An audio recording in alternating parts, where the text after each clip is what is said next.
মাহি, কাল আশফিকে রেখে সেই যে গেলি, আর একবারও ফোন করে ওর খবর নিলি না, এটা কি ঠিক করলি? আর ওকে তো জানিসই, ও যে কতবার জিজ্ঞেস করেছে তুই একবারও ফোন করেছিস কিনা, বাসায় ফিরেছিস কিনা। কিছুক্ষণ পর হসপিটালে গিয়ে ওর সাথে দেখা করে আসিস। কেন? ওর বাসা থেকে কেউ আসেনি? আমাকে গিয়ে খোঁজ নিতে হবে কেন? মাহি, কথাটা কিন্তু তোমার এইভাবে বলা ঠিক হলো না। বাসার সবাই যাওয়া একরকম আর তুমি যাও অন্যরকম। না, আসলে আমি ওভাবে কথা বলতে চাইনি। বাবা কাল রাতে খুব অসুস্থ হয়ে পড়েছিল, তাই কাল ওর কোনো খোঁজ নিতে পারিনি। আর এখনও সেটা নিয়ে একটু টেনশনে ছিলাম। আঙ্কেল অসুস্থ? এখন কেমন আছেন? ভালো আছে। আমরা সুস্থতা কামনা করছি। 3 দিন পর আশফি অসুস্থ শরীর নিয়ে মাহির বাসায় চলে এসেছে। কারণ এর মাঝে একদিন আশফির সাথে দেখা করতে যায়নি মাহি। তুমি এত রাতে এই অবস্থায় চলে এসেছো কেন? কি করব, আমাকে তো কেউ দেখতে এলো না, তাই আমিও চলে এলাম। এত দেখে কি হবে? হবে কি মানে? তুমি এভাবে কথা বলছো কেন? এই, তোমার মনে কি চলছে বলো তো? তুমি কি এখন আমার উপর রাগ করে বসে আছো? দেখো, এখন যদি তুমি আমাকে অ্যাভয়েড করার চেষ্টা করো, তাতে কিন্তু কোনো লাভ হবে না। আমি তোমাকে আর ছাড়ছি না। আর তার প্রমাণ কিন্তু আমি সেদিনে দিয়েছি। জোর করেই প্রেম করবো তোমার সাথে। আমি জানি আশফি এত সহজে আমাকে ছাড়বে না, জোর করে আরও কাছে আসার চেষ্টা করবে। ওকে দূরে সরাতে গেলে সরাসরি মিসবিহেভ করা যাবে না। এই, তুমি কি ভাবছো বলো তো মাহি? কিছু না। তুমি এখন কেমন বোধ করছো? জানতে চাও? আমি ওর কাছে এগিয়ে ওকে জড়িয়ে ধরলাম। এখন এই মুহূর্তে আমি পুরোটাই সুস্থ বোধ করছি, শান্তি বোধ করছি। মাহি, তুমি আমাকে জড়িয়ে ধরছো না কেন? আমাকে দু হাত দিয়ে শক্ত করে জড়িয়ে ধরো। আমি ওর হাত দুটো ধরে নিচে আমার কোমর জড়িয়ে দিলাম। তারপর ওকে ছুঁড়ে ওর ঠোঁটটাতে কিস করতে চাইলাম, কিন্তু ও বাধা দিল। কি হলো, এমন কেন করছো? আমার জানার মধ্যে ঠোঁটে কিস করার ব্যাপারে তোমার তো কোনো অ্যালার্জি ছিল না। এটা তো আমার ছিল। মুখের সামনে থেকে হাত ছাড়ো। সরা বলছে। ওর মুখের সামনে থেকে হাতটা সরিয়ে দিয়ে ওকে কিস করলাম। আজকে রাতটা ভাবছি এখানেই থেকে যাব। না, বাসে যাও। তোমার ভাই আছেন, উনি কি ভাববেন? কি ভাববে? ওদের মাঝে বুঝে এগুলো হয় না। আসবি? আচ্ছা, সরি, চলে যাব। আর একটু থাকি না। আমি ওর সাথে বসে বসে কথা বলছিলাম, তার মাঝে ভাইয়া আর কাশটির এসে হাজির হলো। চারজনে বসে কিছুক্ষণ আড্ডা দিয়ে বাসায় ফিরে এলাম। আমার বেস্ট মোমেন্টগুলো এখন থেকে শুরু হলো। এখন অপেক্ষা আছি কবে মাইকে মেসেজ আসবে করে এখানে আনবো। এইভাবেই কিছুদিন চলছিল আমার আর মাহির বেস্ট মোমেন্টগুলো। কিন্তু মাহি কেমন যেন অনেকটাই পাল্টে গেছে। অনেক কম কথা বলে। হয়তো আমার কারণে এমন হয়ে গেছে ও। আস্তে আস্তে আবার আগের মতো হয়ে যাবে। দেখতে দেখতে আমাদের ভার্সিটি লাইফ শেষ হতে চলল। এর মাঝে আমার আর মাহির ভেতর আর কোনো ভুল বোঝাবুঝি হয়নি। মাঝে মাঝে একটু রাগারাগি হয়, কিন্তু আমি বেশি দিন সেটা টিকতে দিইনি। মাহি, আমাদের সেমিস্টার তো প্রায় শেষের দিকে। আমি ভাবছি পাইলটের ট্রেনিংয়ে যাওয়ার আগেই আমরা বিয়ে করে নেব। তারপর দুজনে একসাথে ট্রেনিংয়ে যাব। সে দেখা যাবে। আগে সেমিস্টার শেষ হতে দাও। সেমিস্টার শেষ হওয়ার পরে আসবি, আমাদের বিয়ের বিষয়ে চিন্তা করবে। কিন্তু সেই দিনের ওই কথাগুলো শোনার পর আমি পারবো না ওকে বিয়ে করতে। মাহি, তুমি কি সময় নিতে চাও? দেখো, যত সময় নাও, আমি কিন্তু বেশি দিন অপেক্ষা করতে পারবো না। আচ্ছা চলো ফেরা যাক। মাহিকে বাসায় পৌঁছে দিয়ে আমি বাসায় ফিরলাম। বাসায় ফেরার পর বাবা আমার সাথে কথা বলার জন্য রুমে এলো। বাবা এসে যে কথাগুলো বলল সেগুলো শুনে আমি চমকে গেলাম। বাবা আমার জন্য মেয়ে পছন্দ করেছে। মেয়ে বাংলাদেশ থেকে 3 মাস হলো এখানে এসছে। বেশি দিন হয়নি মেয়ের বাবা সিটিজেনশিপ পেয়েছে। বাবা মেয়েকে দেখে খুব পছন্দ করেছে। আমার চাকরি হওয়ার পরে আমাকে বিয়ে করতে হবে, সেটাই তার হুকুম। আমার কোনো কথা শোনার আগেই বাবু উঠে চলে গেল। মায়ের সাথে কথা বললাম, মাও এই বিয়েতে আছে। আমি ভেবে নিলাম মাহির সাথে কথা বলে আমার ফাইনাল এক্সাম শেষ করে বিয়ে করে ফেলব। পরের দিন সকালে উঠে চলে এলাম মাহির কাছে। মাহিকে সব কিছু বললাম, কিন্তু মাহি এই বিষয় নিয়ে কোনো ভ্রুক্ষেপই করছে না। মাহি, তুমি কি কথাগুলো সিরিয়াসলি নিচ্ছ না? আমি তোমায় কি বলছি তুমি শুনতে পেয়েছ? আমরা মাত্র আর 2 মাস পরে বিয়ে করব। আচ্ছা, আমি বুঝতে পারছি না তুমি বিয়ে নিয়ে এত কেন বাড়াবাড়ি করছো? বাড়াবাড়ি করব না? আমি তোমাকে ছাড়া অন্য কাউকে বিয়ে করতে পারবো না। আর তুমি কি পারবে আমাকে ছাড়া থাকতে? তুমি কেন এই বিষয়টা গুরুত্ব সহকারে দেখছো না? আমি সেটাই বুঝতে পারছি না। তুমি কি চাও না আমাকে বিয়ে করতে? না, চাই না। কি কি বললে তুমি? হ্যাঁ, প্রেম করলে কি বিয়ে করতে হবে? আর আমি কি তোমাকে এমন কোনো কথা বলেছিলাম যে আমরা বিয়ে করব? মাহি, মাহি, আমি তোমাকে লাস্ট ওয়ার্নিং দিচ্ছি। তুমি এমন কেন কথা হবে? এমন কেন? কোনো কাজ করবে না তুমি? এমন কেন? কথা বা এমন কোনো কাজ করবে না যেটা আমি সহ্য করতে পারবো না। সব কিছু ধ্বংস করে ফেলবো কিন্তু আমি। কি বলছো তুমি এসব? আর কেন বলছো? আমাদের সম্পর্কটা কিন্তু কোনো ফালতু সম্পর্ক নয় যে দুজনের চাহিদা মিটে গেলে দুজন দুজনকে ছেড়ে দিব। আমি তো কোনো খারাপ কথা বলছি না। আমি তো যা বলার সোজাসুজি বললাম। আমার তোমাকে বিয়ে করার ইচ্ছে নেই। এই, তুমি আমার দিকে তাকিয়ে কথা বলো। বিয়ে করে ইচ্ছে নেই মানে?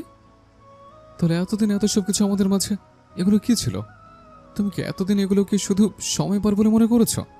আচ্ছা, আমার একটা কথা বলো তো, বাবা তোমাকে সে কিছু বলেনি তো? হ্যাঁ, কথা বলো। বুঝতে পেরেছে, সে নিশ্চয়ই তোমায় কিছু বলেছে। একটা বিষয়ের জন্য রাখো, বাবার সাথে আমার মতের অমিল সে আগে থেকে। এতদিন সে জোর করে তার পছন্দ অপছন্দ আমার ঘাড়ে চাপিয়ে দিয়েছে। সেগুলো ছিল আলাদা বিষয়, কিন্তু আজকে এই বিষয়টাতে আমার সিদ্ধান্তই আসল। সেখানে বাবা চাইলেও তার সিদ্ধান্ত আমার ঘাড়ে চাপাতে পারবে না। আমি সেটা মেনে নেব না। আর এই বিষয়টা দেখার দায়িত্ব আমার। তার আমাদের মেনে নেবে কি নেবে না। তুমি কেন তো টেনশন নিচ্ছ? টেনশন নেওয়ার আছে? তোমার বাবা আমাকে যখন তখন যা খুশি তাই বলে অপমান করছে। আমার বাবা মা সম্পর্কে কথা বলতো তার মুখে বাঁধেনি। তিনি আমার বাবা মায়ের দেওয়া শিক্ষা নিয়ে পর্যন্ত প্রশ্ন তুলেছে। আমি বরাবরই অপমান সহ্য করতে পারি না। আর সেখানে উনি আমার শিক্ষা, আমার বাবা মাকে অপমান করছে। সেটা শুধু একবার নয়, বারবার করছে। তিনি বুঝিয়েছে আমি তার ছেলের যোগ্য নই। এত কিছু শোনার পরও আমি তার ছেলেকে বিয়ে করব না, কখনোই না। আমার আত্মসম্মান বোধ আছে। যেখানে বিয়ের আগে আমাকে এত কথার সম্মুখীন হতে হয়েছে, সেখানে বিয়ের পরে আমাকে কি শুনতে হবে? আর আমি তার ছেলের অযোগ্য হতে পারি, কিন্তু অন্য কোনো ছেলের অযোগ্য নই। এটা কি বলে তুমি মাহি? তুমি আমার অযোগ্য, তাই তুমি অন্য কোনো ছেলেকে বিয়ে করে তোমার যোগ্যতা প্রমাণ করবে? হ্যাঁ, তার ছেলের থেকেও হাজার গুণ ভালো ছেলে বিয়ে করে সেটা প্রমাণ করব। আমার তো মনে হয় তুমি আমার অযোগ্য, কারণ তোমার নিজের বলতে এখন কি আছে? তোমার থেকেও বেটার অপশন আমার আছে। সাপোজ দুপুরের কথাই চিন্তা করো না, ওর নিজেরই আলাদা একটা ফ্ল্যাট রয়েছে, কত বড় ব্যাংকে জব করছে, ওর বাবার একমাত্র ছেলে সে। যাই হোক, সব থেকে বড় কথা, তোমাকে আমি পছন্দই করি না। আর ভালোবাসা তো দূরে থাক, তুমি যদি মনে করো তোমার বাবার উপর রাগ করে আমি এগুলো বলছি, তাহলে তুমি সেটা ভুল ভাবছো। তুমি এখন এসো। কথাগুলো বলে আমি উপরে চলে যাচ্ছিলাম, তখনও আমার পেছন থেকে হাত টেনে ধরে, আমার দু বাহু চেপে ধরলো। তুমি এগুলো আমার সাথে মজা করে বলছো, তাই না? ওদিকে মুখ ঘুরে রেখেছো কেন? আমার কথার উত্তর দাও। কেন তুমি আমার সাথে এমন করছো? কারণ আমি তোমাকে সত্যি পছন্দ করি না। তোমাকে আমার লাইফ পার্টনার করব, এটা আমি তোমার মতো করে কখনোই ভাবিনি। রাফি, মাহি এসব কি বলছে? ও তো আশফিকে। ওদেরকে ওদের বিষয়ে বুঝে নিতে দাও। ছোট বাচ্চা নয় মাহি যে ওকে বোঝাতে হবে। ও যা বলছে সব বুঝে শুনেই বলছে। তাহলে কেন এতদিন বলনি? বলো। আমি ওর মুখের দিকে চেয়ে আছি, আর ও অন্যদিকে মুখ ঘুরে আছে। ও চুপ করে আছে। ওর চোখে আমাকে হারানোর কষ্ট দেখতে পাচ্ছি না। একদম স্বাভাবিকভাবে দাঁড়িয়ে আছে। আমি মাহির চোখ থেকে বুঝতে পারি ও কখন কোন কথা সিরিয়াসলি বলে। ওর চোখ থেকে স্পষ্ট বোঝা যাচ্ছে ও কথাগুলো একদম ভেবেচিন্তে বলছে। কোন উত্তেজনা কাজ করছে না ওর মাঝে। ঠান্ডা মস্তিষ্কে ও কথাগুলো বলল। এতদিনে ওর সাথে থেকে আমি বুঝতে পারলাম না যে ও আমাদের সম্পর্কটাও কখনোই মন থেকে গুরুত্ব নেয়নি। শুধুমাত্র বাবার কথার উপর ভিত্তি করে আমাকে ফিরিয়ে দিল। আমার কথা, আমার ভালোবাসার কথা একবারও ভেবে দেখলো না। ও তো জানে আমি ওকে পাগলের মতো ভালোবাসি। ওকে না বলে আমি নিজেকে শেষ করেও দিতে পারি। তারপরে আমার সাথে এমন কেন করলো? আমাকে নিয়ে ওর একটুও চিন্তাও হলো না। আমার এই কথাগুলো ভাবতেই পায়ের নিচ থেকে মাটি সরে যাচ্ছে। ও আমাকে কি বলল? আমাকে ও পছন্দ করে না, আমি ওর যোগ্য না। এতদিন যা করেছে সেগুলো কোনো কিছু আমাকে ভালোবেসে করেনি। আমার হাত ছাড়িয়ে দিয়ে ও উপরে চলে গেল। আমি মাথা নিচু করে দাঁড়িয়ে আছে। আমি আমার মুখে হাত দিলাম। আমার গালে পানি, আমার চোখ দিয়ে এক ফোঁটা পানি পড়ল। আমি বুঝতেও পারিনি আমার চোখে পানি চলে এসছে। আসবে, আমি তোকে কোনো সান্ত্বনা দিচ্ছি না, এটাই বলতে এসেছি। বাসায় ফিরে যা, চল আমি তোকে পৌঁছে দিয়ে আসছি। প্রয়োজন নেই। আশফি চলে গেল, তবে বাসায় ফিরল না। সেই জায়গাটাতে গেল যেখানে মাহি প্রথম ওকে প্রপোজ করেছিল। কাশ্মীর, আমরা আজকে এখান থেকে চলে যাব। মাহির সাথে আমাদের সম্পর্কটাও আজ থেকে শেষ। আমি পারবো না ওর সাথে সম্পর্ক শেষ করে দিতে, কিন্তু এখানেও আর থাকবো না। আমি ওপরে গেলাম ওর সাথে কথা বলার জন্য। জানি ওকে বুঝিয়ে কোনো লাভ নেই, তাই আর এই বিষয়ে কিছুই বলবো না। মাহি, বল। রাফি আমাদের জন্য বাসা ঠিক করে ফেলেছে, আজই চলে যাব। হুম, দেখে শুনে থাকিস, আর এই বাড়ির বউ হয়ে ওঠার চেষ্টা করিস। ওনারা চায় তাদের বাড়ির বউ হবে এমন একজন নারী, যার কাছে স্বামী, সন্তান, সংসার সবার আগে, তারপর বাকি সব। বুঝেছিস? ধন্যবাদ, খেয়াল রাখিস নিজের। ওরা দুজন চলে গেল। ইচ্ছে করে বাধা দিলাম না। যাকে আমার সব থেকে বেশি প্রয়োজন ছিল তাকেই ধরে রাখতে পারলাম না। আর ওদেরকে আটকে কি করব? আমারও এখন একা থাকা প্রয়োজন, না হলে ওরা দেখে ফেলবে আমার কষ্ট। বলে দিবে আশফিকে, আশফি আমি অতটাও স্বার্থপর নই, নিজের ভালোবাসার জন্য তোমাদের পরিবারটাকে ভেঙে দেব। তাহলে এটা সত্যি প্রমাণ হয়ে যেত আমার বাবা মা আমাকে উপযুক্ত শিক্ষা দিতে পারেনি। আমি আমার বাবা মায়ের অপমান মেনে নিতে পারবো না। এই বিষয়টা নিয়ে আশফির বাবা আরো অনেক দূরে যেত। এত ঝামেলা করার কোনো প্রয়োজন নেই। আমার বাবাও এগুলো শুনলে অনেক কষ্ট পেত। আমি বাবাকে কষ্ট দিতে পারবো না। আমার থেকে তার কষ্ট যে বেশি, সব কিছু থেকেও সে একা। তার কাছে থাকার মতো কোনো আপন মানুষ নেই। মাহি আবার আগের মতো সারাটা রাত জেগে ড্রিঙ্ক করা শুরু করলো। এদিকে আশফির অবস্থা অন্যরকম। একের পর এক মাহির দেওয়া আঘাতগুলো নিতে নিতে সে নিজেকে শক্ত করে ফেলেছে। মাঝে মাঝে বেশি খারাপ লাগলে ড্রিঙ্ক করে আসে ক্লাবে গিয়ে, কিন্তু বাড়িতে সবার সামনেও একদম স্বাভাবিক রাখে নিজেকে। আশফি ভেবেই নিয়েছে মাহি সত্যি অনেক ভালো আছে, কারণ ভার্সিটিতে দেখা হলে মাহিকে খুব হাসি খুশি দেখা যায়। আবার আগের মতো মাহি সবার সামনে নিজেকে উপস্থাপন করেছে। মাঝে মাঝে বন্ধুদের সাথে লং ড্রাইভে যায়। কাশনিরও এখন মাহিকে ঠিক বুঝে উঠতে পারে না। আসলে মাহি কাউকে বুঝতে দেয় না ওর মনের অবস্থা এখন কেমন। তাই আশফিও নিজেকে জোর করে ভালো রাখার চেষ্টা করে। ভার্সিটিতে দেখা হলে কেউ কাউকে সরাসরি তাকিয়ে দেখে না, কিন্তু আর চোখে ঠিকই দেখে। মাহিকে ভালোবাসার পর থেকে আশফি একটা জিনিস একদমই ছেড়ে দিয়েছে, সেটা হলো অন্য সব মেয়েদের সাথে সম্পর্ক করা। তাদের সাথে শুধু বন্ধু হিসেবে সঙ্গ দেয়। দেখতে দেখতে ওদের সবগুলো সেমিস্টার শেষ করার কিছুদিন পর থেকে সবাই সবার ফিউচার প্ল্যান নিয়ে ব্যস্ত, শুধু মাহি ছাড়া। ও এখনো ভাবেনি নিজের ফিউচার সম্পর্কে। আশফি, আমি চাচ্ছি তুমি ট্রেনিংয়ে যাওয়ার আগে তোমাদের এনগেজমেন্ট সম্পূর্ণ করে যাও। ওরাও তাই চাইছে। বাবা, আমি একটা কথা ক্লিয়ার করতে চাই। বিয়ের আগে আমি এসব ঝামেলা করতে পারবো না। মেয়ে আমাকে একদম বিয়ের দিনে দেখবে, আমিও তাই। এসবের জন্য আমার থাকার কোনো দরকার নেই। তোমরা চাও গিয়ে রিং পরিয়ে এসো, আমাকে বেশি আর কোনো জোর করতে এসো না। আর একটা কথা, ট্রেনিং থেকে ফিরে আমি ভাইয়া আর তার বউকে এই বাড়িতে দেখতে চাই। অনেক দিনই তো হলো এই কাহিনী, এখন এটা বন্ধ করো। আর ঘরের বউকে ঘরে ফিরিয়ে নিয়ে এসো। আসার পরে বুঝতে পারবে সে তোমাদের বাড়ির যোগ্য বউ কিনা। মাহি, তুই তোর বাবার সাথে কথা বলেছিস তোর চাকরির বিষয় নিয়ে? কিসের চাকরি? পড়াশোনা করেছিস কিসের জন্য? বুঝেছি। আমার কোনো চাকরি করার ইচ্ছে নেই। কি করবি, বিয়ে করবি? বিয়ে আর এই জীবনে হবে বলে মনে হয় না। এই তুই থাম, তোকে কিছু করতে হচ্ছে না, আমিই দেখছি। মাহির বাবার সাথে ফোনে কথা বললাম অনেকক্ষণ। উনি তো শুনে অনেক রেগে গেলেন যে এখনো পর্যন্ত মাহি ট্রেনিং এর বিষয়ে কিচ্ছু বলেনি। উনি বলল আজই সব ব্যবস্থা করছেন। আঙ্কেলকে সব বলছি, উনি নিজে গিয়ে তোর সব ব্যবস্থা করে দেবে। কিছুক্ষণ পরই চলে আসছে এখানে। মাহি, আর একটা বিষয় তোকে বলতে চাচ্ছি। আশফির বাবা আমাদের সম্পর্কটা মেনে নিচ্ছে। Really? I am so happy dear. ওখানে যাওয়ার পরে তুই তোর যোগ্যতা প্রমাণ করে দিবি যে তুই ওই বাড়ির বউ হওয়ার যোগ্য। তুই যতটা খুশি হয়েছিস তো এতটা খুশি আমি হতে পারিনি। কারণটা কি জানিস? আশফির বিয়ে ঠিক করেছে, তাই বিয়ের আগে উনি আমাদের ওখানে চলে যেতে বলেছে। সবাই জানবে ওনার বড় ছেলের বিয়েটা একদম স্বাভাবিকভাবেই হয়েছিল। শুধুমাত্র এই বিয়েটার জন্যই আমাদের ওখানে যাওয়া। আরে না, যাওয়ার পর দেখবি সব ঠিক হয়ে যাবে। তো আশফির বিয়েটা হবে, আমাকে ইনভাইট করবে টরবে নাকি? তুই যে কি, তোকে কিছু বলার মতো ভাষা খুঁজে পাই না আমি। 2 মাস পর ওরা সবাই ট্রেনিংয়ে চলে গেল। তবে ওখানে যাওয়ার পরও দুজনের আবার দেখা হলো। ভালোবাসার টান থাকলে কখনো না কখনো দেখা হয়ে যায়। ট্রেনিংয়ে আসার পর দুজনেই ভাবছিল দুজনের সাথে দুজনে দেখা হবে কিনা। এভাবে সামনাসামনি সবসময় দেখে কতক্ষণ কথা না বলে থাকা যায়। ওদের মাঝে এখন প্রায়ই কথা হয়। দুজনে দুজনের সামনে এমনভাবে ভাবে নিজেদের উপস্থাপন করে যে তারা দুজনেই অনেক ভালো আছে। আর দুজনের মাঝে বেশিরভাগ সময়ই একে অপরকে খোঁচা মেরে কথা বলার বিষয়টা দেখা যায়। এটা করে দুজনের মনে দুজন আঘাত দেয়। একদিন আশফির কাছে জরুরি ফোন আসলো বাসা থেকে।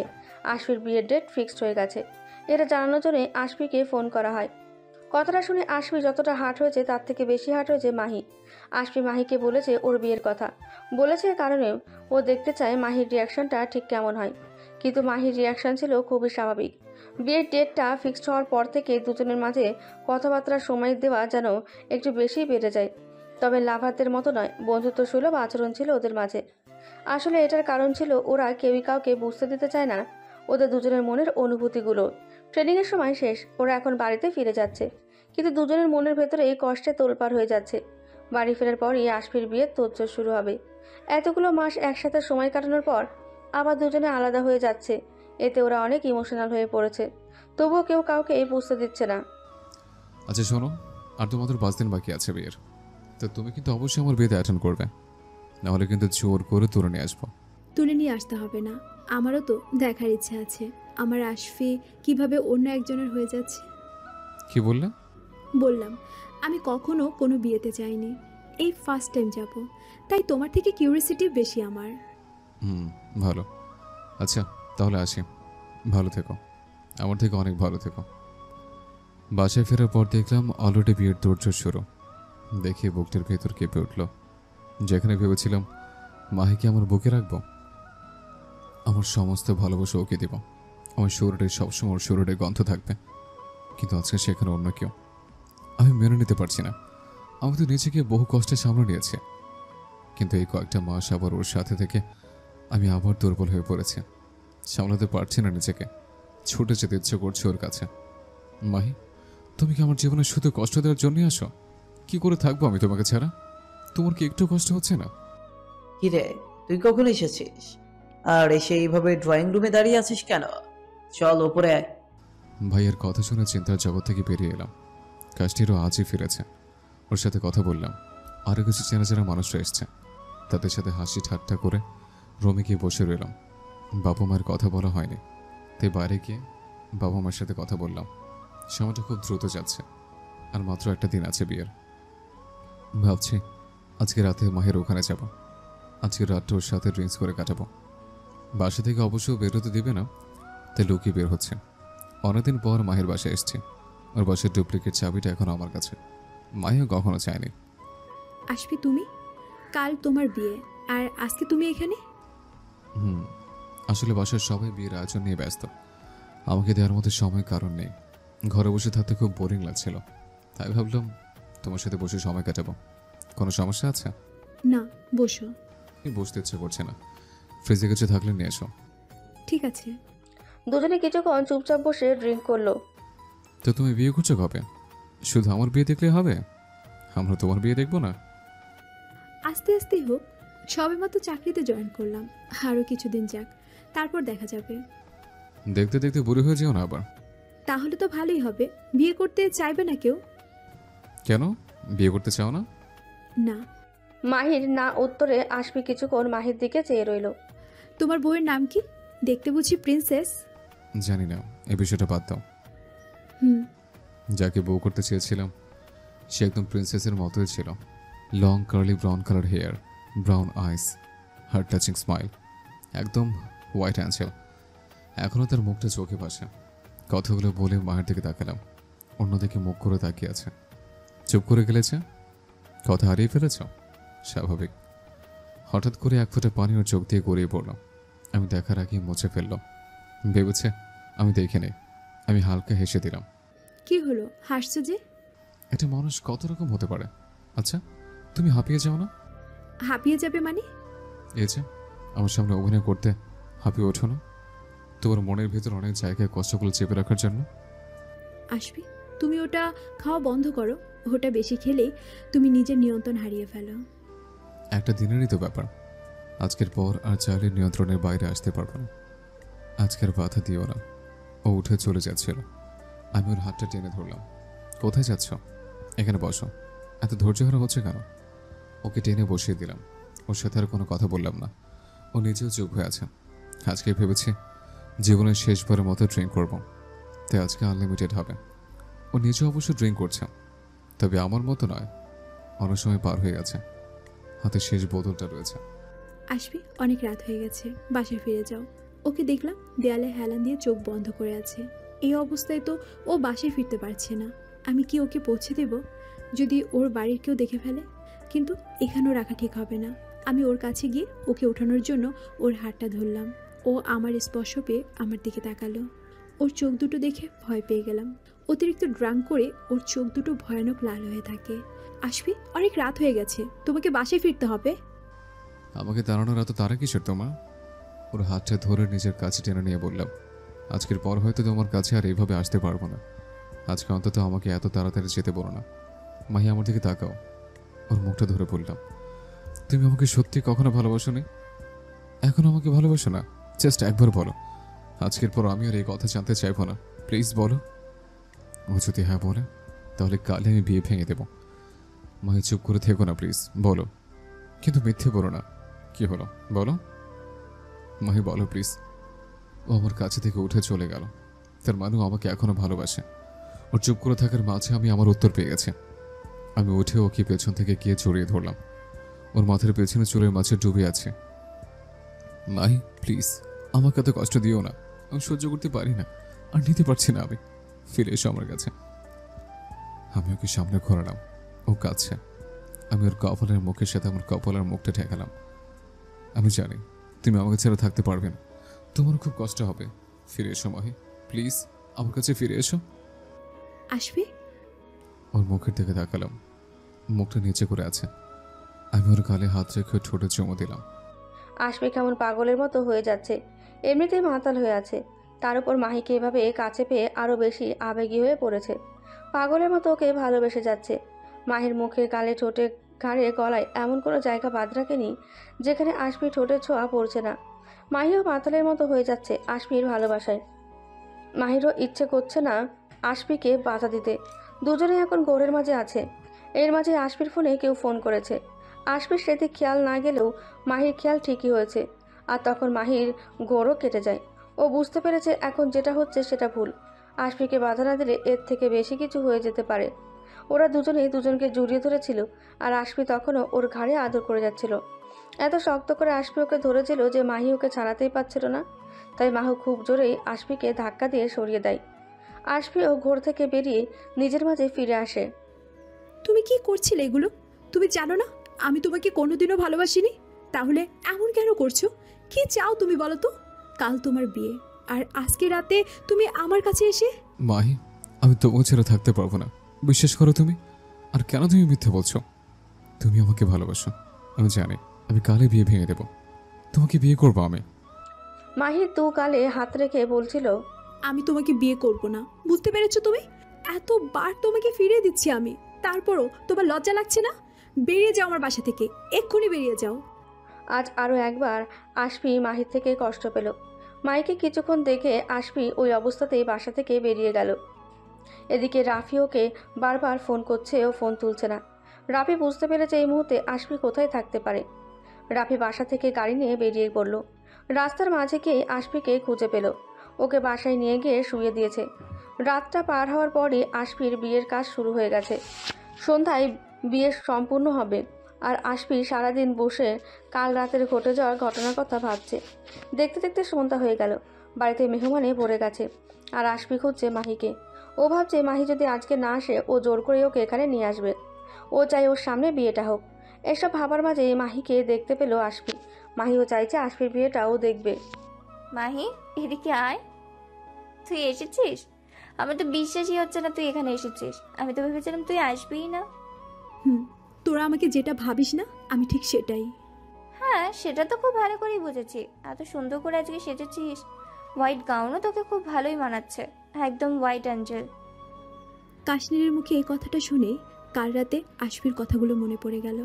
আশফির দিকে তাকালাম, ওর চোখে চোখ পড়ে গেছে। ও আমার দিকে চেয়েছিল, আমি চোখটা ফিরিয়ে নিলাম। ওর চোখের দিকে তাকানোর সাহস আমার নেই। আশফির বাবা আমাকে দেখে আমার কাছে আসছে। কেমন আছো? দেখে তো মনে হচ্ছে অনেক ভালোই আছো। ভালো লাগলো তোমার পার্সোনালিটি।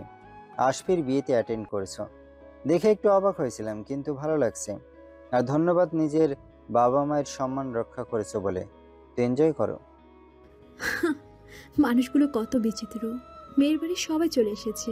আশফি ব্ল্যাক হোয়াইট স্যুট প্যান্ট পরেছে, আর আশফির বউ রেড হোয়াইট শাড়ি পরেছে। বউকে দেখেছিস? আমি তো ভেবেছিলাম তোর থেকে কোনো সুন্দরীকে ছেলের বউ করে আনবে। এমন করে কেন বলছিস? হয়তো আমার থেকে বেটার। রাফি, আশফি কোথায়? ওকে খুঁজে নিয়ে এসো। ওকে তো কোথাও দেখছি না। হ্যাঁ বাবা, যাচ্ছে। রাফি আশফিকে ডেকে নিয়ে কোণের পাশে দাঁড় করিয়ে দিল।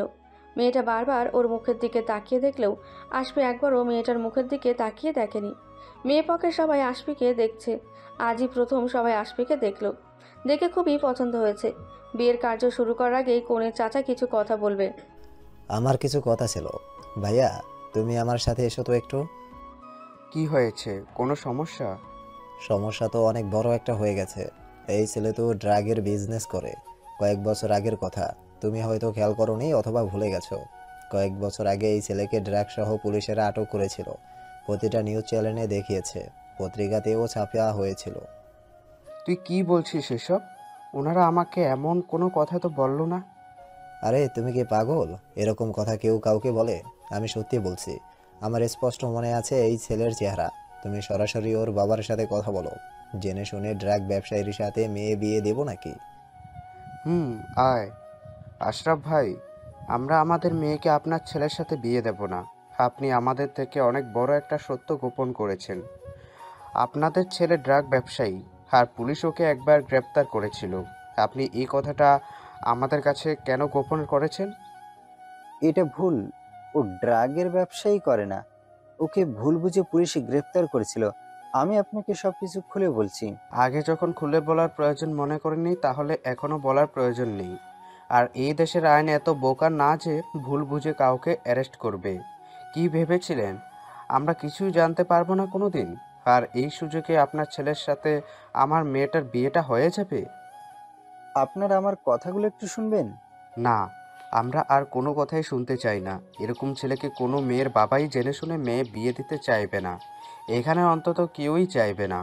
আপনি এক কাজ করুন, আপনার ছেলেকে নিয়ে দেশে যান, সেখান থেকে বিয়ে দিয়ে আনুন।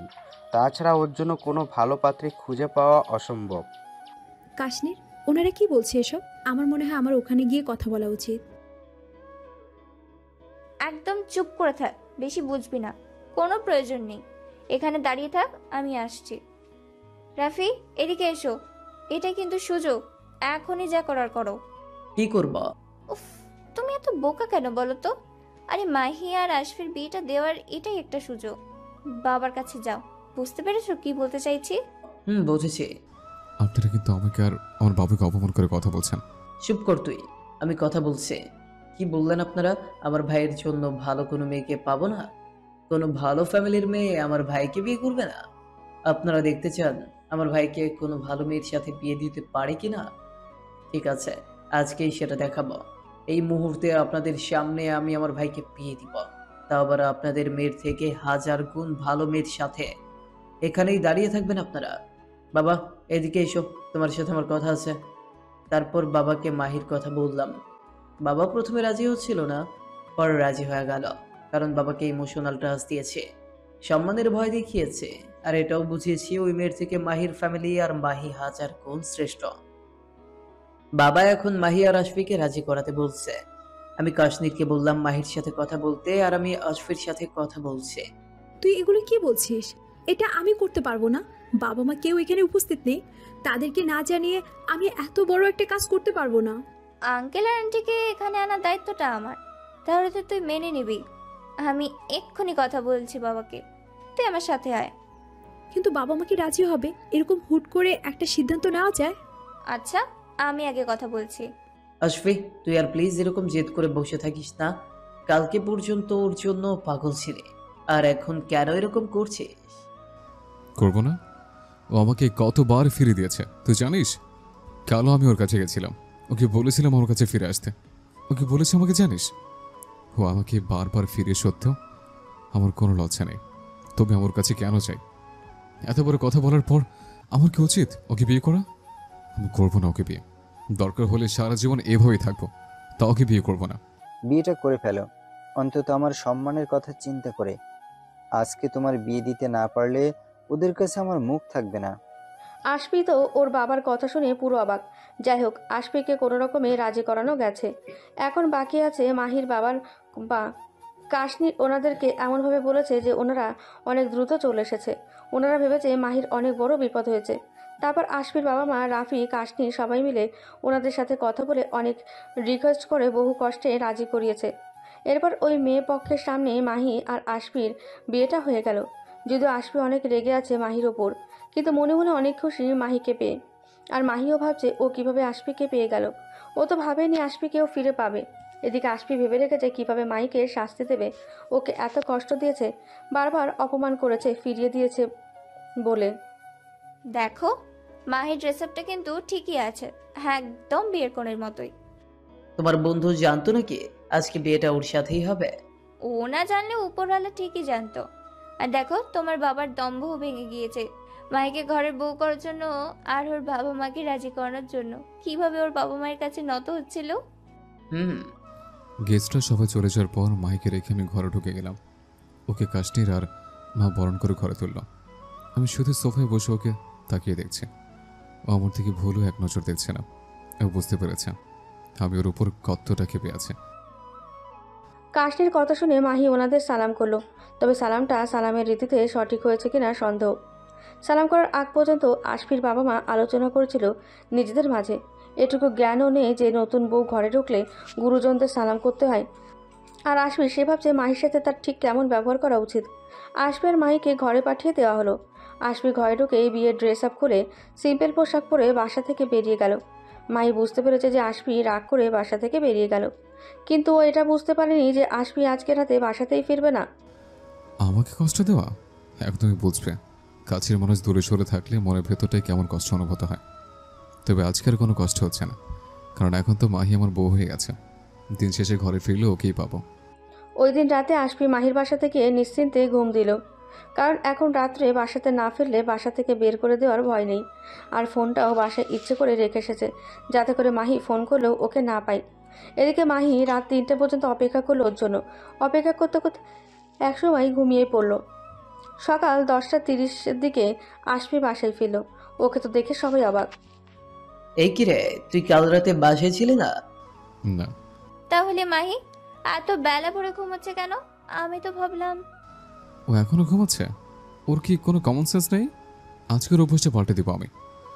রুমে গিয়ে দেখলাম তিনি একে একটি বিছানা জুড়ে গিয়ে আরামে ঘুম দিচ্ছে। ওর কাছে ওর পেছনে একটা থাপ্পড় মারলাম। তারপর তো অনেক সুন্দর একটা গালি দিয়ে চোখটা খুললো। আমাকে দেখে নিজের মুখটি বিরোচনার মতো করে ফেললাম। কয়টা বাজে? তুমি এখনো ব্যাচেলর আছো? এখন থেকে অভ্যাসটা সবার আগে তোমাকে পাল্টাতে হবে, বুঝছো? হুম, ওকে। সকাল সকাল ওভাবে আমার ঘুমটা ভাঙবে আমি কল্পনাও করিনি। বিছানা থেকে উঠে ফ্রেশ হয়ে ওর সামনে গিয়ে দাঁড়ালাম। ওর মুখের দিকে চেয়ে দাঁড়িয়ে আছি। কি হয়েছে? এভাবে তাকিয়ে আছো কেন? কাল রাতে তুমি কোথায় ছিলে? এলিনার বাসায়। এটা কে? গার্লফ্রেন্ড। কবে থেকে? এত কৈফিয়ত দিতে পারবো না। আর আমার গার্লফ্রেন্ডের অভাব যে কোনো কালেই ছিল না, সেটা আপনার ভালো করে জানা আছে। মাহি চোখ গরম করে আশফির দিকে তাকিয়ে আছে। কি সমস্যা? কি এভাবে তাকিয়ে কি দেখছেন? তোমাকে দেখছি ডিয়ার, কতকাল দেখি না। দেখতে এত কিউট হয়ে গেছো না, চোখটার ফেরাতেই পারছি না। আচ্ছা এসো, আমরা একটু ফটো ক্লিক করি। বিয়ের দিন তো ঠিকমতো ছবিই তুলতে পারলাম না। এসো এসো। তারপর ওর কাছে গিয়ে ওর সাথে ছবি তুলতে চাইলাম। এই সরো সরো, কোনো ছবি তুলবো না। একদম আমার কাছে ঘেসবে না। এমন করছো কেন? এসো না, আমরা কিছু কিউট কিউট ছবি তুলি। ওর মুখটা চেপে ধরে ওর মুখের সাথে মুখ লাগিয়ে ছবি তুললাম। আর ও রাগ করে আমার মুখের দিকে তাকিয়ে আছে। তারপর জোর করে ওর ঠোঁটে চুমু দিচ্ছি, ওর গালে চুমু দিচ্ছি, ওর ঘাড়ে হাত রেখে বসে আছি এমনভাবে। সব রকম ছবি তুললাম। উফ, ছাড়ো। কি দোষে মেয়েরে বাবা। আমি ওর কাছ থেকে উঠে চলে এলাম। এই মেয়েটা যা করছে তাতে আমার রাগ কতক্ষণ থাকবে কে জানে। তবু আমার মুড কন্ট্রোল রাখতেই হবে। এরপর থেকে ওর সামনে গেলে মুখটা সবসময় গোমরা করে রেখে দিই। ও রুমে আসলে আমি রুম থেকে বেরিয়ে যাই। তবে সব থেকে বেশি সমস্যা হয় রাতে। এক বিছানা থাকলে কতক্ষণ ওর থেকে দূরে সরে থাকা যায়। তার ওপর রোজা করে দুজনের মাঝে বালিশ রেখে ঘুমালেও ও বালিশ ওভার করে আমার গায়ের সাথে গা লাগিয়ে দিয়ে শোয়। মাঝে মাঝে ইচ্ছে করে আমার শরীরে হাত নাড়াচাড়া করে। ধাক্কা দিয়ে সরে দিলে হয় আমাকে চেপে ধরে বেশি আদর করে, আর হয় উল্টো আমাকে ধাক্কা দিয়ে নিচে ফেলে দেয়। আর তখন থ্রেট করে আমি যদি ওর কাছে আসি, ওকে আদর করি, তাহলে ওই বিছানায় শুইতে দেবে, আর না হলে নিচে থাকতে হবে। তো আমার যেহেতু তো আর কম নয়, আমিও বলে দিই দরকার হলে বেলকনিতে গিয়ে থাকবো, তবুও তোমাকে টাচ করব না। এমন করতে করতে বেশ কিছুদিন পার হয়ে গেল, কিন্তু এখন নিজেকে কন্ট্রোল করতে খুব কষ্ট হয়। ওকে সামনে রেখে কী করে নিজেকে দূরে সরে রাখা যায়। আর এখন তো আমাকে ইমপ্রেস করার চেষ্টাও করে অন্য উপায়। আমি রুমে থাকলে শর্ট ড্রেস পরে আমার সামনে চলাফেরা করে, আমাকে দেখিয়ে দেখিয়ে হাতে পায়ে শরীরে কী সব ক্রিম ইউজ করে, যাতে ওর প্রতি আমার অ্যাট্রাকশনটা বাড়ে। কিন্তু নিজে থেকে আমার কাছে আসে না। এরকম একদিন রাতেও শরীরে ক্রিম মাখছে, আর আমি ওকে চুরি করে দেখছি। এভাবে দেখছো কেন ডিয়ার? তুমি কি আমার কাছে আসতে চাইছো? হুম হুম। আমি কি বলেছি? আর তো ক্রিম মাখামাখির কি আছে? অদ্ভুত। আমি আমার ত্বকের যত্ন নিচ্ছি, তাতে কি তোমার সমস্যা হচ্ছে? হ্যাঁ হচ্ছেই তো। না মানে আমার কিসের সমস্যা? ওদিকে সরো, আমাকে শুতে দাও। কি আজব মেয়ে, আমাকে ধাক্কা দিয়ে সরিয়ে শুয়ে পড়ল। অনেকক্ষণ হয়ে গেছে ওর পাশে শুয়ে আছে, কিন্তু ঘুমিয়ে আসছে না। আমি ওর কাছে যাব না, তাহলে তো আমার জেদ পূর্ণ হবে না, আর ওর নিজেও আমাকে অনেক কথা শোনাবে। দূর, আর ভাল লাগে না। এই মাহি, এদিক ঘুরো। কেন, কি হয়েছে? আমার ভাল লাগছে না। কি হলো, চুপ করে তাকিয়েছো কেন এভাবে? এমনি। তোমার ভালো লাগছে না তো আমি কি করব? কি হলো, কথা বলো না কেন? জানি না। তুমি কি হাসছো? না তো। আচ্ছা, আমার ঘুম আসছে। Good night. কত বড় পাঁচি মেয়ে, বুঝে না উচের ভান করলো। তার কিছুক্ষণ পর ওর ঘুমের মাঝে আমি ওকে টেনে কাছে নিয়ে এলাম। আরে আসবে, কি করছো? সেদিন রাতে আশফি আর মাহির থেকে নিজেকে দূরে সরে থাকতে পারেনি। মাহি, বাবা মা এখনো কিন্তু তোমার উপর সন্তুষ্ট না। তারা এখনো এটাই মনে করে তুমি তাদের সাথে নিজেকে মানিয়ে নিয়ে চলতে পারবে না। তোর কিন্তু তাদের মন থেকে এই ধারণাটা মুছতে হবে। আমি চেষ্টা করব। এর জন্য আমি চাইছি তুমি কিছুদিন পর থেকে চাকরিতে জয়েন করো। তুমি আমার পাশে না থাকলে আমি কিভাবে সবকিছু বুঝবো? আমি যখন থাকবো তখন আমি তোমাকে হেল্প করব, আর যখন না থাকবো তখন তুমি মনে করবে এই মুহূর্তে আমি তোমার পাশে থাকলে তোমাকে কিভাবে সহযোগিতা করতাম। তাহলেই দেখবে সব কিছু সলিউশন হয়ে গেছে। আচ্ছা, তাহলে তুমি আজই চলে যাচ্ছ? মন খারাপ করছে কেন? তোমার তো অভ্যাস আছে আমার যারা থাকার। আসবি, প্লিজ এভাবে খোঁচা মেরে কথা বলো না। তুমি ভালো করেই জানো আগের পরিস্থিতি আর এখনকার পরিস্থিতি। আচ্ছা যাই হোক, অনেক কেয়ারফুল থাকবে, ওকে? আর তুমিও। তারপর দুজনের ভেতরে ভালোবাসা বিনিময় করে আশফি বিদায় নিল। আর তার একদিন আগে কাশনির চাকরিতে জয়েন করেছে। এখন মাহির কাজ শুধু আশফির বাবা মায়ের মনে নিজের জায়গা করে নেওয়া। কিন্তু আদৌ কি মাহি পারবে নতুন পরিবেশে নতুন করে নিজেকে তৈরি করতে? এটা কিন্তু একজন আমেরিকান কালচারে বড় হওয়া একটা মেয়ের পক্ষে খুবই কষ্টকর। তবুও মাহি চেষ্টা করছে। যেমন ও রান্নাটা জানতো, তবে তাদের পছন্দের রান্নাও জানতো না, কারণ তারা খাঁটি বাঙালি, তাই সবসময় বাঙালি রান্নাটাই তারা করে। মায়ের সেটা না পারলেও ও শাশুড়িকে রান্নার কাজে হেল্প করতো। আর ঘর বাড়ি সাজিয়ে গুছিয়ে রাখার অভ্যাসটা ও মাহির ছিল, তাই এটা নিয়ে কোনো সমস্যায় তাকে পড়তে হয়নি। কিন্তু তাদের মন অর্জন করার জন্য শুধু এগুলোই যথেষ্ট নয়। তাদের প্রতি খেয়াল রাখা, তাদের কোনটা প্রয়োজন আর কোনটা না প্রয়োজন সেটা জানা, খাবারটা পরিবেশন করতে জানা, সবথেকে বড় ব্যাপার তাদের কোনটা পছন্দ আর কোনটা না পছন্দ সেটা জেনে নেওয়া এবং সেইভাবে চলা। যার কোনোটাই মাহি বুঝে উঠতে পারছিল না, আর ওকে এইগুলো বোঝানোর জন্য হেল্পও করা হতো না। আর আশফি যখন বাসায় আসতো তখন আশফির মা আশফিকে মাহির দোষগুলো সুন্দর করে সাজিয়ে সাজিয়ে বলতো। এটাই বোঝানো হতো ওকে যে মাহি ইচ্ছে করে এগুলো করে। আসলে ব্যাপারটা হচ্ছে, যাকে দেখতে খারাপ লাগে তার হাঁটাটাও বাঁকা লাগে। আসলে ওরা মাহিকে মন থেকে মেনে নিতে পারছে না, তো মাহিকে কিভাবে শিখিয়ে পড়িয়ে নেবে? প্রথম কিছুদিন আশফি মাহিকে বোঝাতো, আর মাহিও সব কিছু সেভাবেই করার চেষ্টা করত। কিন্তু আশফি যখন বাড়িতে আসতো তখনই মাহিকে নিয়ে কোনো না কোনো রিপোর্ট শুনতেই পেত। এরকমভাবে আশফি তো অতিষ্ঠ হয়ে পড়েছিল। বাড়িতে আসলে কোনো না কোনো রিপোর্ট শুনতেই হবে তোমাকে নিয়ে। তুমি ছোট বাচ্চা, কিভাবে এত ভুল করো? আসবি, তুমি আমাকে যে ভুলগুলো দেখিয়ে দিয়ে যাও আমি তা শুধরে নেওয়ার চেষ্টা করি। আচ্ছা, আমি যেগুলো বলবো শুধু সেগুলো করতে হবে, এর বাইরে নিচে থেকে কিছু করতে পারো না। আমার এমন ব্যবহারে মায়ের মনটা খারাপ হয়ে গেল। আমি বা কী করবো? কীভাবে ওকে বোঝাবো যে একটা সংসার একটা বউয়ের দায়িত্ব কত বড়? আশফি নিজেও বুঝতে পারছিল এভাবে মাহির মানিয়ে নিতে কষ্ট হবে, আর তার ওপর যদি ওর সব কিছুতে দোষ ধরা হয় তাহলে সে বিচারেই বা কী করবে? সেখানে ওকে শিখিয়ে পড়িয়ে নেওয়ার মতো কেউ নেই। শুধু এই একটা বিষয়ের কারণে মাহি আর আশফির মাঝে ঝামেলা হতো। মাঝে মাঝে আশফি ওকে ভালোবেসে বোঝাতো, আবার কিছু সময় খুব খারাপ ব্যবহার করে ফেলতো। আশফি বুঝতে পেরেছে যে আশফির বাবা মা চায় মাহি যেন তাদের সাথে না থাকে, অর্থাৎ আশফি যেন মাহিকে ছেড়ে দেয়। ওই দিন শুধুমাত্র তারা নিজেদের সম্মান রক্ষা করার জন্যই মাহিকে বউ করতে বাধ্য হয়েছিল। এখন মাহির কাজ শেষ, তাই মাহিকে আর প্রয়োজন নেই ওনাদের। আবার নিজেদের পছন্দ মতো মেয়েকে তারা বউ করে আনতে চায়। আশফি এটা বুঝেও কিছু বলতে পারছে না। ও শুধু এটাই ভাবছে, কি করে ওর বাবা মা এতটা ছোট মনের মানুষ হতে পারলো। একদিন রাতে মাহির ঘুম আসছিল না, তাই বাসার ছাদে গিয়ে লুকিয়ে ড্রিঙ্ক করছিল। সেটা ওর শাশুড়ির চোখে পড়ে যায়, আর সেটাই উনি আশফিকে ইভেন বাড়ির সবাইকে জানিয়ে দেয়। তুই তো বলেছিলি মাহি নাকি চেষ্টা করছে আমাদের বাড়ির বউ হওয়ার, এটাই কি তার নমুনা? আমি যখন বলেছি তোর বউ কখনো আমাদের খেয়াল রাখে না, সবসময় নিজের মতো চলাফেরা করে, কখন কি করে বেড়ায় তার কোনো কিছুরই বলার প্রয়োজন মনে করে না, তখন তুই বলেছিলিস ও আস্তে আস্তে সব বুঝে যাবে, শিখে যাবে, ওকে সময় দাও। কিন্তু আর কত সময়? কবে শিখবে ও? আমাদের কি ইচ্ছে করে না আমাদের ছেলের বউ আমাদের মনের মতো হোক, আমাদের আপন মনে করুক? ও তো কখনো আমাদের নিজেদের কেউ বলে মনেই করে না। আর ও আসার পর থেকে যা করেছে তাতে আমাদের বাড়ির পরিবেশ নষ্ট হচ্ছে। মা, তুমি যে এতগুলো কথা বললে, তোমার বোঝা উচিত ছিল যে ও কোন পরিবেশে বড় হয়েছে।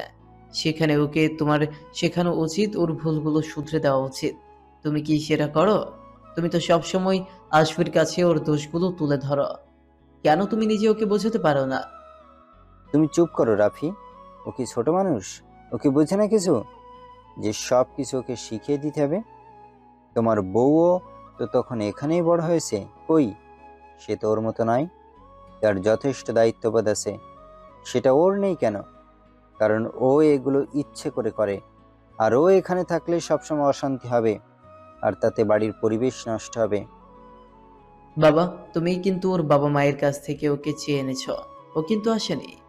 তাই তুমি কি বলতে চাইছো? ওকে আমি বাড়ির বউ করে এনেছি বলে ওর অন্যায়গুলো মেনে নেব? তো চুপ কর ভাইয়া। সেদিন তো বাধ্য ওকে এবারের বউ করা হয়েছিল, আর কাল রাতেও যেটা বলেছে সেটা সত্যিই অন্যায়। আমি ওকে নিষেধ করেছিলাম এটা যেন ও ছেড়ে দেয়। আর তাছাড়া এটা তো ঠিকই, কাশনের যদি নিজেকে মানিয়ে নিতে পারে, ও যদি বুঝতে পারে সবকিছু, তাহলে মাহি কেন বুঝতে পারছে না? কই, কাশনেরকে নিয়ে তো এত কথা তোকে শুনতে হয় না। আসলে এটা ওরই ভুল, ও ইচ্ছে করে নিজেকে বদলাতে চাইছে না। আর ও এখানে থাকলে বাড়ির পরিবেশ নষ্ট হবে, সেটা আমি চাই না। আমি ঠিক করেছি, ওকে আজ ওর বাসায় রেখে আসবো। আমি আশফির কথা শুনে ওর মুখের দিকে দেখলাম। পুরো স্বাভাবিক কণ্ঠে ও কথাটা বলল। ও আমাকে একবারও বুঝতেও চাইল না। আশফি, তুই কি সবটা বুঝে শুনে বলছিস? হ্যাঁ, বুঝে শুনে বলছে। রোজ রোজ আমার এই অশান্তি আর ভালো লাগছে না। আমি কাউকে আর কিচ্ছু বলার সুযোগ না দিয়ে ওই মুহূর্তে মাহিকে ওর বাসায় রেখে এলাম। যাওয়ার সময় মাহি আমার সাথে কোনো কথা বলেনি, শুধু সারা রাস্তা চোখের পানি ফেলতে ফেলতে এসছে। আমি দেখে ওর সাথে কোনো কথা বলিনি। আমি ওকে বারবার নিষেধ করেছিলাম ড্রিঙ্কস করা বাদ দিতে, তারপরেও আমার কথা শুনল না। আর বাবা মাও সবসময় ওর নেগেটিভ থাকে, ওকে মেনে নিতে পারছে না। সেখানে তাদের সাথে ওকে রাখবই বা কী করে? ওকে যখন বাসার সামনে নামিয়ে দিলাম, তখন আমার দিকে তাকিয়েছিল। ও আশা করেছিল আমি গাড়ি থেকে নেমে ওকে জড়িয়ে ধরব, কিন্তু আমি তো কিছুই করিনি।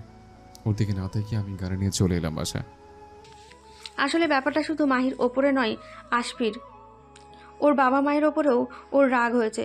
তারা ইচ্ছে করলে ওকে মানিয়ে নিতে পারতো, কিন্তু তারা সেটা করেনি। এই কারণে বাধ্য হয়ে মাহিকে ওর বাসায় রেখে এসেছে। শুধু এটা করলেই কি সবকিছু সমাধান হবে আশফি? তাহলে কি করতে বলছো আমাকে? আমরা এটাই বলতে চাইছি, তুমি ওর সাথে আর কোনো সম্পর্ক রাখবে না। তুমি তো দেখলেও কোনোদিনও আমাদের সাথে মানিয়ে নিতে পারবে না। আমরা চাই তুমি আবার বিয়ে করো, এ বাড়ির যোগ্য বউ আনো। আর তুমি যদি আমাদের কথা অমান্য করে ওর সাথে সম্পর্ক রাখো, তাহলে আমাদের ছেড়ে ওর সাথে গিয়েও থেকো। এটাই বলার বাকি ছিল। আমি কোনো কথার উত্তর না দিয়ে রুমে চলে এলাম। ওকে ছেড়ে থাকতে যে কতটা কষ্ট হচ্ছে, তা যদি বাবা মাকে দেখাতে পারতাম, তাহলে তারা হয়তো এমন করতে পারতো না। ওর সাথে সম্পর্ক শেষ করে দেব, এটা ভাবতে আমার বুকটা ফেটে যাচ্ছে।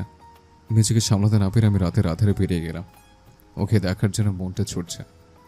ওর বাসায় গিয়ে দেখলাম ও সোফাতে বসে আছে। আমি যে ওর সামনে দাঁড়িয়ে আছে সেটা ও খেয়ালই করেনি। আমি বুঝতে পারছি ওর মনের কি অবস্থা, কিন্তু আমি কি করব? ওর জন্য বাবা মাকে ত্যাগ করব, নাকি তাদের জন্য ওকে ছেড়ে দেব? আমি ওর কাছে গিয়ে বসলাম। ও আমার মুখের দিকে তাকিয়ে কেঁদে দিল। আমিও নিজেকে সামলাতে না পেরে ওকে জড়িয়ে ধরলাম। আজকে রাতটাই হয়তো ওর সাথে কাটানোর আমার শেষ রাত। আমি ওর চোখের পরে মুছিয়ে দিয়ে ওকে কিছু বলার সুযোগ না দিয়ে আমি কথা বলা শুরু করলাম। মাহি, দুটো মানুষ একে অপরকে ভালোবাসতে যে সবসময় একসাথে থাকতে হবে এমন কোনো কথা নেই। আমরা আলাদা থাকলে আমাদের কাছে ভালোবাসা কমতে থাকবে না। হুম। তাহলে আমি এখন যেটা বলছি সেটা শোনো। আমিও তোমার কাছে আসবো না, তুমি আর আমার কাছে আসার চেষ্টা করবে না।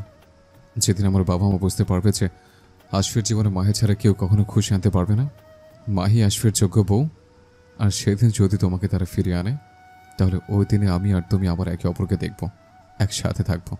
বুঝতে পেরেছ? আমার কথাগুলো শুনে ও শুধু কেঁদেই যাচ্ছে। আমি ওর কপালে চুমু দিয়ে ওকে কোলে তুলে রুমে নিয়ে গেলাম। ওকে আজকে খুব ভালোবাসবো। সারাটা রাত আমি ওকে বুকের মাঝে জড়িয়েছিলাম। ও যখন ঘুমিয়ে পড়লো, ওকে শুয়ে দিয়ে ওর ঘুমন্ত মুখে আর ঠোঁটে চুমু দিয়ে চলে এলাম। ওই দিনের পর আশফি আর চাকরিতে যায়নি, নিজেকে আবার ঘরবন্দি করে ফেললো। এর মাঝে মাহি প্রেগনেন্ট হলো, কিন্তু আশফিকে জানালো না। মাহি ওর বাবা মা কাউকে জানালো না ওর বিষয়। কিছুদিন পর মাহি জানতে পারলো ওর মা অসুস্থ, একটা ভাইরাস আক্রান্ত হয়েছে, যার জন্য ওনার বেঁচে থাকার আশঙ্কাও কমে গেছে। আর রোগটা ছিল ছোঁয়াচে রোগ, তাই তার বয়ফ্রেন্ডও ছেড়ে চলে গেছে। এই মুহূর্তে ওনার পাশে মাহি ছাড়া কেউ ছিল না। মাহি একা সবকিছু সামলাতে না পেরে বাবাকে বলতে বাধ্য হলো। ওর বাবা শত রাগ থাকলেও এই কথা শুনে ছুটে এলো। মাহির মাকে উনি সবভাবে সাপোর্ট করলো। মাহির মা বুঝতে পেরেছে গত 25 বছর আগে উনি যে ভুলটা করেছিল সেই ভুলের সাজা উনি পাচ্ছেন। উনি ক্ষমা চাইলো মাহির বাবার কাছে। তারপর থেকে মাহির বাবা মায়ের সম্পর্কটা ঠিক হয়ে গেছে। মায়ের বাবার মনে যতই রাগ থাকুক না কেন, ওনার ভালোবাসাটাই যে খাঁটি ছিল। অনেক ট্রিটমেন্টের পর মাহির মা সুস্থ হয়েছে, তাই মাহিকে তারা আলাদা রাখেনি, নিজেদের কাছে নিয়ে এলো। ওনারা জানতে পেরেছিল মাহির সাথে এখন আশফির আর কোনো সম্পর্ক নেই। ওনারা চেয়েছে আশফির বাবা মায়ের সাথে কথা বলতে, কিন্তু মাহি নিষেধ করেছে। 8 মাস পর আসবে, অনেকদিন তো হলো মাহির থেকে দূরে আছিস, ওর কোনো খবরও নিচ্ছিস না। মেয়েটাকে আর কত শাস্তি দিবে? ওই মেয়ের কথা তুমি আর ওকে বলো না রাফি, কারণ আশফির জন্য আমরা আবার মেয়ে দেখছি। আজকে সন্ধ্যায় তারা আমাদের বাড়িতে আসছে, আমরা তাদেরকে ইনভাইট করেছি, আর সাথে মেয়েও আসছে। ওকে আবার বিয়ে দিলে ও আবার আগের মতো স্বাভাবিক হবে। তোমাদের না আমার আর কিছু বলার নেই। হঠাৎ কলিং বেল বেজে উঠল। রাফি দরজা খুলে দেখলো মাহির মা এখানে এসেছে। আমার আশফির সাথে একটু দরকার ছিল। কি দরকার? আপনার সাথে আমার আর কোনো কথা নেই। আশফি, আমি তোমাকে বলছি, তুমি কি সত্যি আমার মেয়েটাকে ভালোবাসো? ছোটবেলা থেকে আমার মেয়েটা কম কষ্ট পায়নি। ও যখন তোমাকে ওর জীবনে চেয়েছিল, তখন আমরা ভেবেছিলাম ও হয়তো তোমার মাঝে ওর সুখ খুঁজে পেয়েছে। তাই চোখ বন্ধ করে তোমাকে আর তোমার বাবা মাকে বিশ্বাস করে তোমাদের হাতে তুলে দিয়েছিলাম। আর তোমরা আমার মেয়েটার সাথে কিভাবে এমন করলে? আমি ভেবেছিলাম তোমার মা বাবা হয়তো ওকে নিজের বাড়ির মেয়ের মতো করে ভালোবাসবে। আপনার মেয়ে কখনো আমাদের নিজের লোক বলে মনে করেছে? আপনি জানেন আপনার মেয়ে কিভাবে থেকেছে এখানে? একটা বাড়ির বউয়ের কিভাবে চলা উচিত, কতটুকু দায়িত্ব নিতে হয়, তার কিছুই আপনার মেয়ে জানে না। জানেন না? আপনি কখনোই জানানোর চেষ্টাই করেছেন ও কি করে দায়িত্ব নিতে হবে, কি করে বাড়ির বউ হতে হয়? আমার মেয়েটা সেই ছোট থেকে ফ্যামিলি হারিয়েছে। ফ্যামিলি কি সেটাও ও বোঝে না। ও যদি আমাদের কাছে পেত, তাহলে ও সব কিছুই বুঝতে পারত। আসলে দোষটা আমাদেরই ছিল, তার জন্য আমার মেয়েকে এত কষ্ট পেতে হচ্ছে। আপনারা কি পারতেন না ওকে শেখাতে কি করে একটা ফ্যামিলিতে সবার খেয়াল রাখতে হয়? আপনাদের থেকেই তো ও শিখবে। সেখানে আপনারা ওর প্রতিটা পদক্ষেপে ভুল ধরেছেন, ওর দোষ বের করেছেন।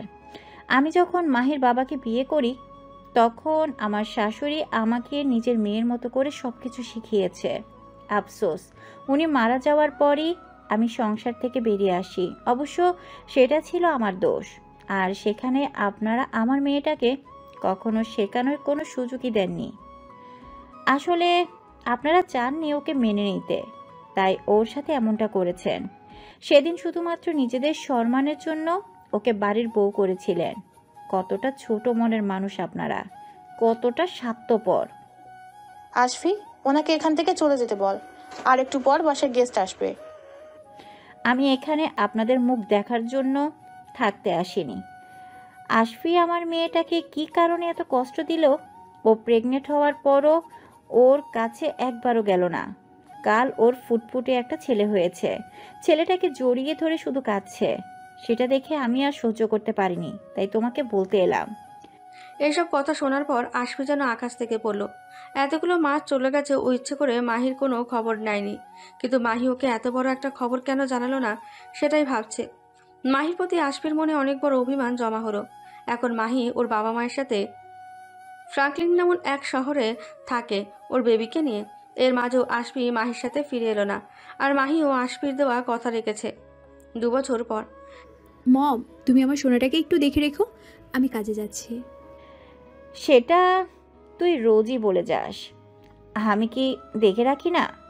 না, সেটা না, আমি তো এমনিতেই বললাম। জানিস মাহি, আমাদের সোনা কিন্তু এখন সব সময় শুধু বাবা বাবা করে।